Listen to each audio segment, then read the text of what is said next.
So the recipes we'll be making today are from the textbook. It's Coq Au Vin.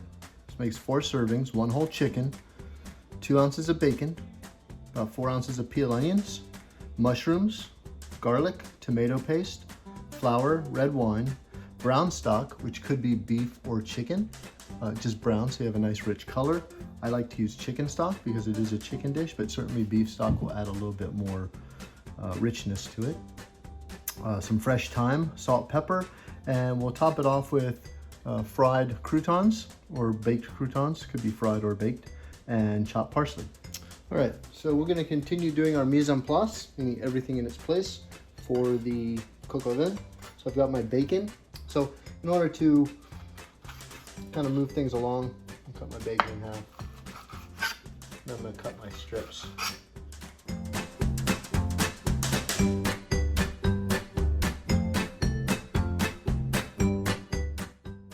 All right, so we'll continue with the recipe. Mushrooms quartered.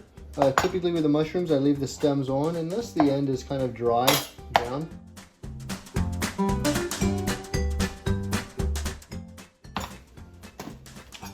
And some chopped garlic.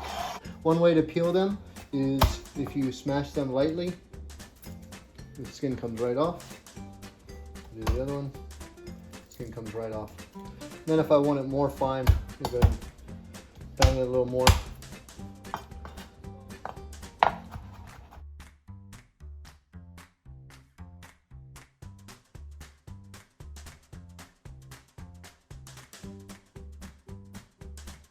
Sorry for the croutons. I've got a baguette that's a couple of days old, so it's slightly dry. Great for croutons. The way I like to do it is much like we'll see when we cut dice in vegetables. I do it the same way. We start with a slab. We then cut that into sticks and then into a dice.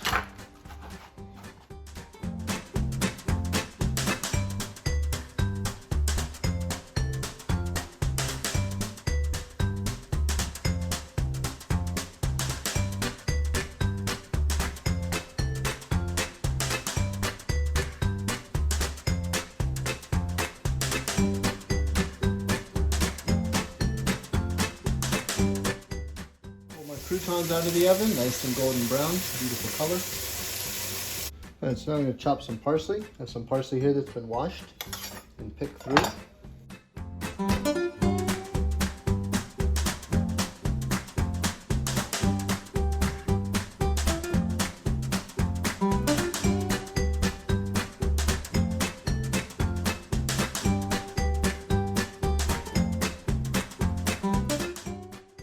Okay, so we have all the ingredients, our mise en place that we need. Everything is in its place. We have the chicken, which we cut up, that's still in the refrigerator. Clarified butter, we have. Our bacon cut, our pearl onions. We have our mushrooms that have been quartered. We have our garlic that's cut. We have our tomato paste, flour, red wine, brown stock, which in this case is a white chicken stock with a little bit of brown stock added to it. Fresh thyme, salt and pepper, and bread croutons are still in the oven, and chopped parsley. All right, so we're ready to get started. Got my pan over the heat, a high heat right now just to get it started. I'm going to add a little bit of clarified butter to it, about a tablespoon. I'm going to let that warm up, get hot. And then once I add my bacon, I'm going to leave it high for just a minute, and then I'm going to turn it down to probably medium. I want to cook the bacon so that the fat renders, but doesn't get crisp before the fat renders. I do want the bacon crispy, but I want to do it in a semi-slow fashion.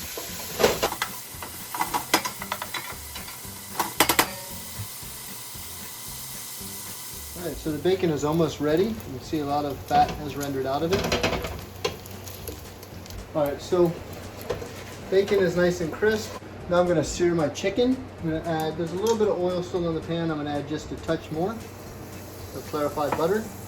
I have patted the chicken dry because I want the chicken to be dry when I sear it. In order to sear it, I want it to brown. And if it's wet, it won't brown. So no caramelization occurs in the presence of moisture. So I'm going to dry it real well. I'm going to season it with a little bit of salt and pepper. Not too much, just the right amount.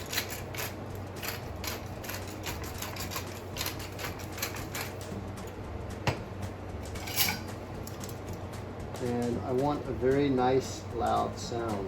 I'm gonna turn my heat up to high. I'm gonna let the pan get nice and hot. What's gonna happen is once I add the cold chicken, I've had this chicken sitting out for about 30 minutes, so it's not refrigerator temperature anymore. It's warmed up slightly.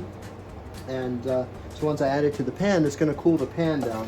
So I wanna keep the flame nice and hot now, so as it cools down, it still maintains a nice heat. And that's the sound I wanna hear.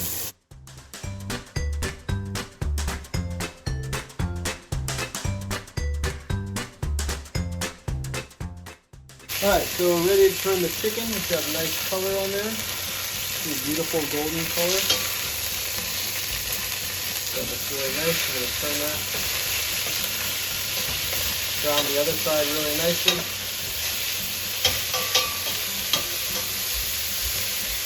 The more color we get, the more rich our dish will be. So I pulled out the chicken. Now I'm going to add the pearl onions, the mushrooms. Let those brown for about 4 minutes or so. We'll coat them real well. Take a little bit of that reserved oil, the butter and the bacon fat, and add that to it.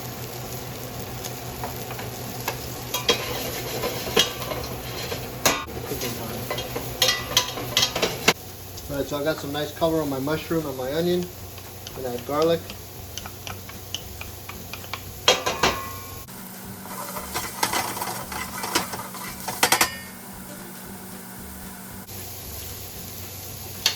Now I'm going to remove that from the pan. Okay, so we've removed the sauteed mushroom and onion and garlic.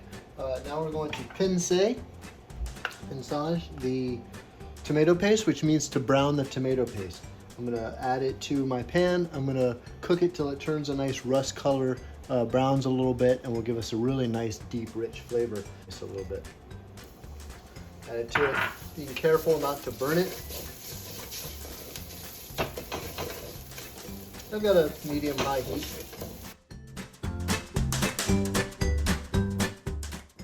All right, so my tomato paste has started to brown. A nice fragrant flavor, or smell rather. I'm gonna add my flour to it. I'm mixing my flour to combine it real well. It'll also pick up any last bit of oil that's in my pan. I'm going to let it cook for just a minute. That'll help to start cooking the flour, but it'll also brown it slightly. Remember, there's 3 types of roux that we typically use. There's white roux or blanc, blonde roux, and brown roux. Brown roux is used a lot in Creole and Cajun cookery. All right, so now I'm ready to deglaze the pan with my wine and my stock. Add my red wine. And my stock. I made a little bit extra stock just in case I need it. And with the whisk, I'm going to whisk that in really well. This will help incorporate the flour. It'll also help to smooth out the tomato paste a little bit.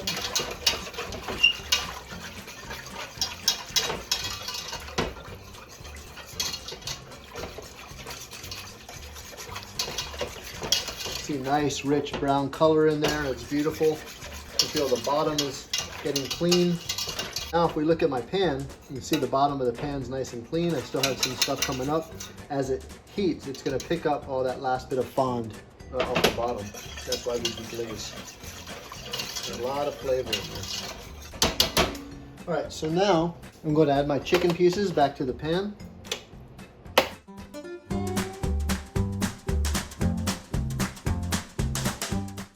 What I want to do is cover it with parchment.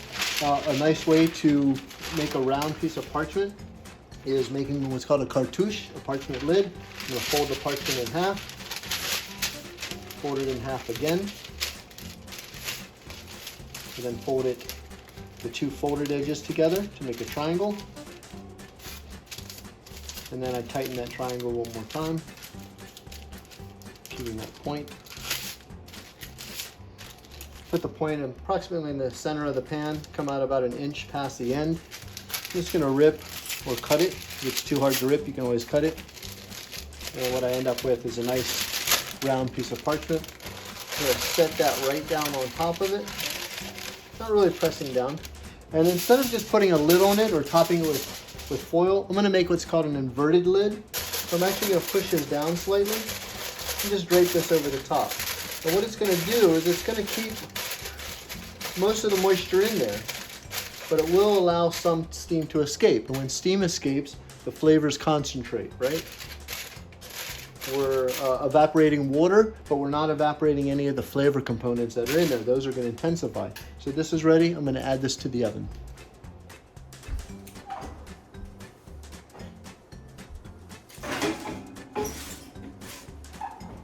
Okay, I just pulled the chicken out of the oven. I'm gonna carefully remove the lid. Also gonna remember the pot is very hot, so I'm not gonna touch the handles. If I do, I'll certainly use a side towel. Wow. That's beautiful. I did about halfway through the cooking, turn the chicken. I also added a few sprigs of thyme. You can see one here. I'll remove these. So I've got my mushroom and pearl onion and garlic. I'm gonna add that to it. And I'm gonna add about half of my bacon to that. Wow, it smells really good. And I'm gonna let that rest. I am gonna have to reheat it for service, but I'm gonna let that rest for now. And I'm gonna put the cartouche back on it, and then I'm gonna put my parchment lid back on it and let that rest. So now we're ready to serve. I'm gonna carefully remove the cartouche. Foil in the parchment lid.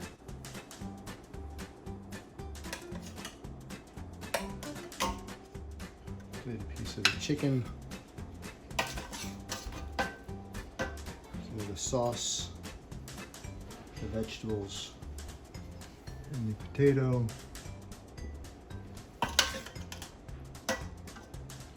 It'll be coming in just a moment.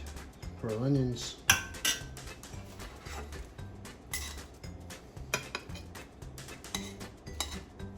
Beautiful chateau potatoes.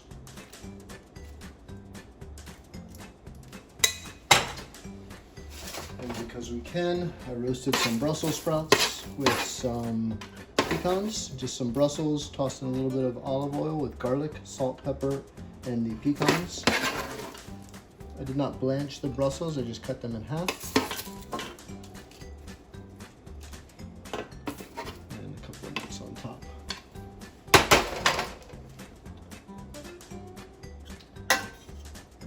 Just a touch more sauce. The sauce has that bacon in it, a little parsley, and a couple of the croutons. Soak up some of that broth.